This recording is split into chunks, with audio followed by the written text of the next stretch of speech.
Hey guys, I have some things I want to get off my chest.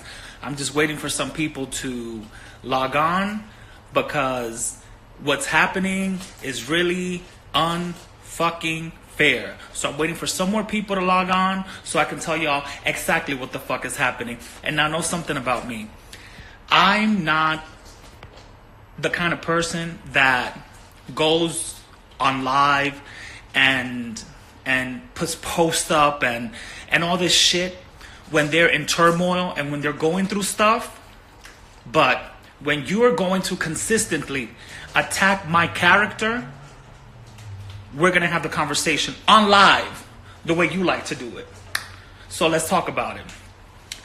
What should I address first? Okay, let's start with this notion of Jonathan is fake because every week he has a new best friend. Let's talk about that.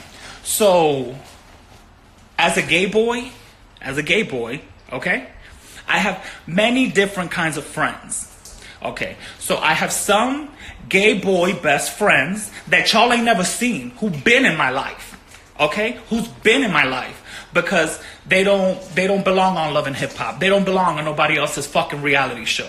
Okay, so those are some of my best friends who've also been in my life since I was 15 years old when I came out of the fucking closet, and I'm 33. So y'all can do some math. Since I'm such a bad person, why have these people been in my life for 17 fucking years? Let's start there. I have straight female best friends. Some are celebrities, some are not. So this whole, he's flip-flopping because all of a sudden he's best friends with Yandy. Let me tell y'all something about me and Yandy. Yandy and I go way back, okay? Since Love and Hip Hop started. Yandy and I were best friends before before K Michelle dreamt of being on Love and Hip Hop Atlanta. Before there was a Love and Hip Hop Atlanta, Yandy and me were already friends, okay? I was at her wedding. I was at her baby shower. Do you know how old Omir is? I was at her baby shower with Omir. So y'all are not going to sit here and tell me his new best friend. Anais has been in my life since we were kids. We used to sneak into clubs together. This is not a new best friend. She might be new to y'all because she's reaching into a new market, but she's not new to me. So this whole, he got a new best friend. Yeah, he's flip-flopping. Yeah, she's telling the truth. Is she telling the truth? Is she telling the truth? Because I don't fall out with my friends. Anais and I had a disagreement that in real life would not have played out in front of the world. Because we're not like that. We're private people. And that's like a sister to me. We could curse each other the fuck out and be making out the next minute because we're fucking crazy. That's who we are. Her and K Michelle are my only two friends that I've ever fallen out with. Everybody else who's been my best friend has been my best friend for years. And let me go down the list of best friends since y'all are so motherfucking concerned so that there's no questions in the future when I post these people. Here we go. It's Johan, Jonas, Solomon, Alcides, Karen, Alice, Emily B, Yandy, Anais, Kim, and Kenny. Those are my fucking best friends. If your name ain't on that list, well then, sorry to tell you, boo-boo, you ain't my best friend. And I won't be calling somebody who's not in that list a best friend. So we can clarify that. Second thing, this whole K Michelle gave you everything. K Michelle created, did she? Because last I checked, I ended up on her show because I was a makeup artist. Last I checked, I was a makeup artist for her because I was good at my job.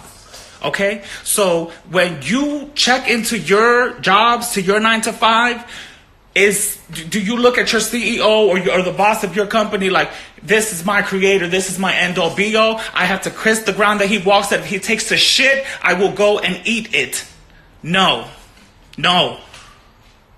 We became friends like I become friends with everybody. With everybody that I work with. You know why? Because I genuinely give a fuck and care about people. And I genuinely gave a fuck and cared about Kimberly. I sure did. Regardless of what she wants to tell y'all, I don't care. I did. I don't fall out with people. Okay? And when I saw that she falls out with all her friends, I'm like, she really does need a great person in her life. I too was believing the hype. Yeah. Maybe it is them. Maybe it was everybody who slighted her throughout the years. Yeah, it was them. It wasn't her. Still, let me be a good friend. Let me be there for her. If I'm such a user, if I'm such a manipulator, why after season 3 of K Michelle My Life, I was like, I'm good, I'm done. I actually tried to quit halfway through the season. Halfway through the season over some bullshit with some fillers. And I'm not going to go deep into that because I'm not the kind of person to talk about people, especially not kick people when they're low. I like to have a conversation with you when you're at your high. But enough is enough. Enough is a fuck enough. This narrative of the victim and the villain life is not that dramatic, people. Television sensationalizes things because you see for 60 minutes something that took months to film. They take the most sensational things. Life is not that dramatic.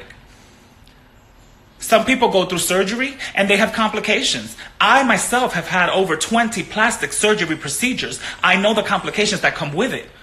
I too have had to have a blood transfusion in the past. You know who's by my side? My mama. Who was supposed to be there? Were my friends there? No. My friends were at their jobs. They were with their family. They were doing the things that they were supposed to be doing. That being said, moving forward, I had a conversation with Kay about 8 or 9 days ago. She called me to check up on another friend of ours, a mutual friend of ours.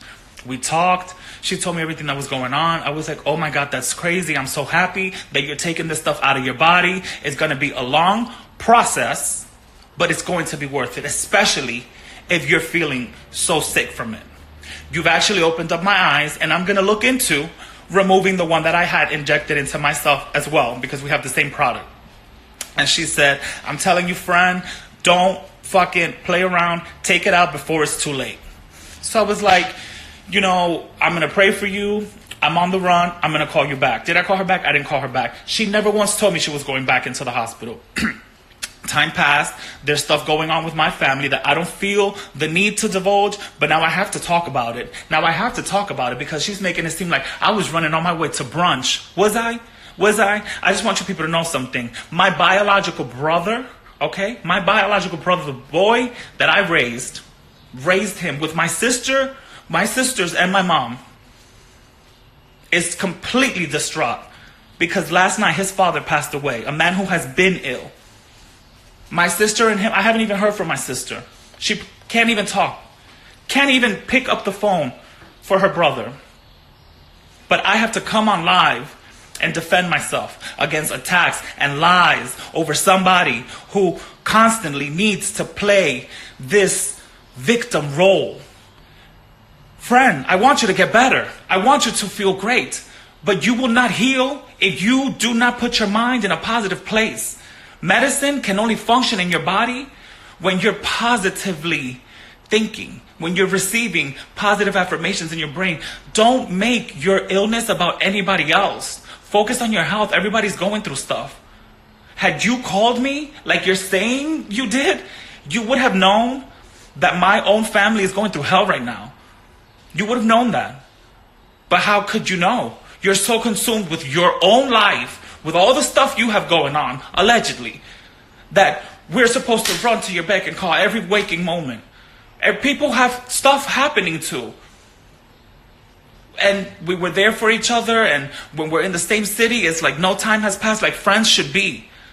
But anybody who has a friend who lives in another state or another country knows that you maintain a friendship through phone conversations, and when you can. When I went to Atlanta, I had to do some press in Atlanta. I stayed 3 extra days. I said, friend, I'm gonna go visit the restaurant. Friend, you know what? I'm gonna stay extra days because I know you're performing here and you're on tour, and I want to show support. I want to show love. And I did that, and we had a great time. Went to the after party and everything. That's what friends do. What more do you want from me? If there's going to be this, he's a good friend, he's my brother, no, I hate him, then we don't need to be friends. Then fine. And if this is the only method of communication and the only way that we can speak is going on each other's lives, then so be it. I wish you the best of luck. I'm going to get off this thing. I want people to know that I am focused on my family. My family needs me more than ever right now because they too are going through things. I myself, look at my eyes. Look at my eyes. I look like I've been crying. Like, it's not always about you, the celebrity. People go through things too. People go through their own shit. And while what you went through is awful, and I would not wish that on anybody, I also wish that you would have reached out and said, I'm going to the hospital. Not purposely. Not tell me so that I won't find out. Then cry on live. If you could open your life to cry to the world, call your friends. Call your friends. You know how many mutual friends of ours I call and I'm like, what's happening with Kim? People are telling me that she's on live, she's sick. What's happening? We don't know. We just saw it on live too. She's not responding to anybody. She's deleted so many people. It's always I'm fine.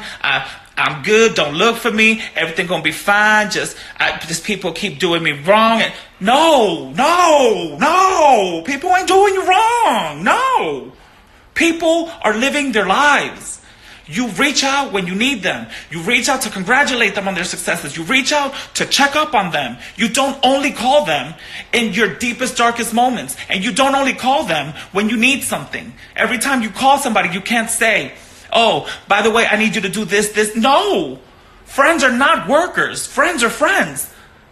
And if you don't believe that I am the friend that you all thought I was, check my fucking trajectory of friendships.